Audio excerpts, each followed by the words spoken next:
नमस्कार, मी अंकिता जाधव. आपण पाहताय जय महाराष्ट्र बातमीपत्रात तुम्हा सगळ्यांचं स्वागत. बातमीपत्राच्या सुरुवातीला एक मोठी बातमी सध्या समोर येते. भाजप आमदार नारायण कुचे यांची कथित ऑडिओ क्लिप ही व्हायरल झाली आहे. तर नारायण कुचे यांच्या संदर्भातली ही ऑडिओ क्लिप व्हायरल झाली आहे. मतदानासाठी पैसे वाटप करण्यासंदर्भात या ऑडिओ क्लिपमध्ये दावा करण्यात आलेला आहे.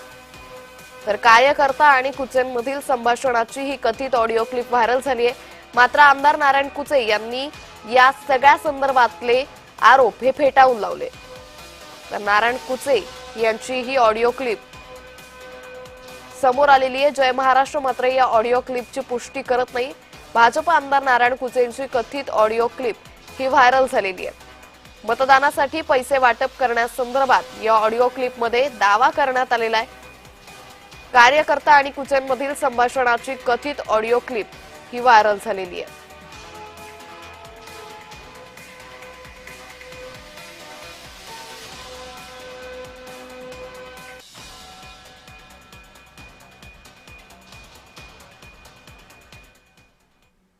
हॅलो, बोल ना. थोडासा हे पडू द्या ना, अंधार पडू द्या ना.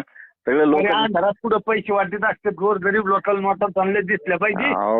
अहो कुठे साहेब, एक मिनिट ऐकून घ्या. सगळीकडे चर्चा चालू आहे, म्हणून म्हणलो मी तुम्हाला की थोडासा अंधार पडू द्या.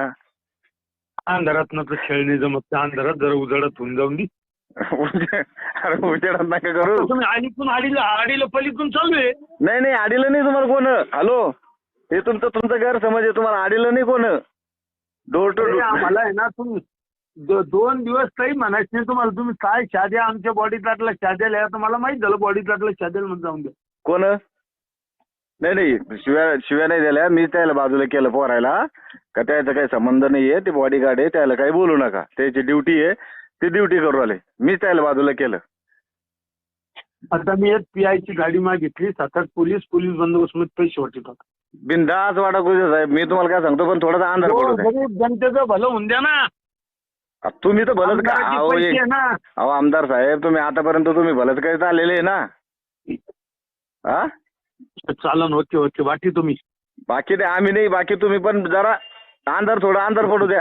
दिवसा ढवळं चालू झाल्यावर म्हणल्यावर आता एवढं मोठा आमदार माणूस जर एवढं दिवसा ढवळं जर असं करू लागलं म्हणल्यावर थोडंसं हे वाटतं ना. तर या संदर्भात अधिक माहिती घेऊयात आमचे प्रतिनिधी विजय चिडे यांच्याकडून. विजय, आपण पाहतोय भाजप आमदार नारायण कुचे यांची ही ऑडिओ क्लिप व्हायरल झाली आहे. काय अधिक तपशील.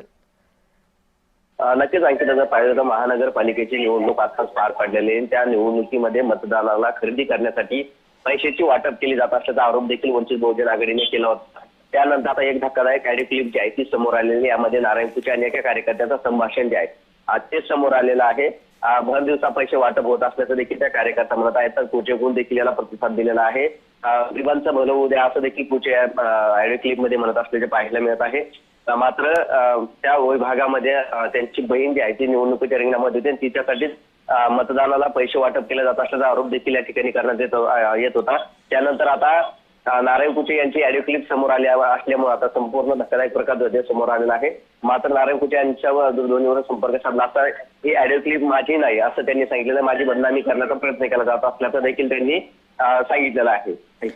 मात्र नारायण कुचे यांच्या बहिणीकडून या सगळ्या प्रकरणानंतर काही स्पष्टीकरण देण्यात आलंय का. या बाबतीत त्यांच्या बहिणीकडून कुठलंही स्पष्टीकरण देण्यात आलं नाही. मात्र नारायण कुचे यांना दूरध्वनीवर संपर्क साधला. त्यांचं म्हणणं आहे की या बाबतीत मी पैसे वाटप केलेले नाही, जनतेने आम्हाला मतदान दिलेलं आहे असं देखील त्यांनी म्हटलं आहे. आणि माझी ऑडिओ क्लिप व्हायरल केलेली आहे. सुरुवातीपासून मला बदनाम करण्याचा प्रयत्न जो आहे तो वंचित बहुजन आघाडीचे कार्यकर्ते या प्रभागामध्ये करत असल्याचं त्यांनी म्हटलं आहे. त्यामुळे आता त्यांच्या बहिणीचं स्पष्टीकरण या बाबतीत आलेलं नाही. मात्र निवडणूक मतदानाच्या दिवशी सुद्धा त्या विभागामध्ये मोठा राडा झाला होता. पैसे वाटपावून त्यांच्या कार्यकर्त्यांना देखील त्या ठिकाणी वंचित बहुजन आघाडीच्या कार्यकर्त्यांनी धरलं होतं.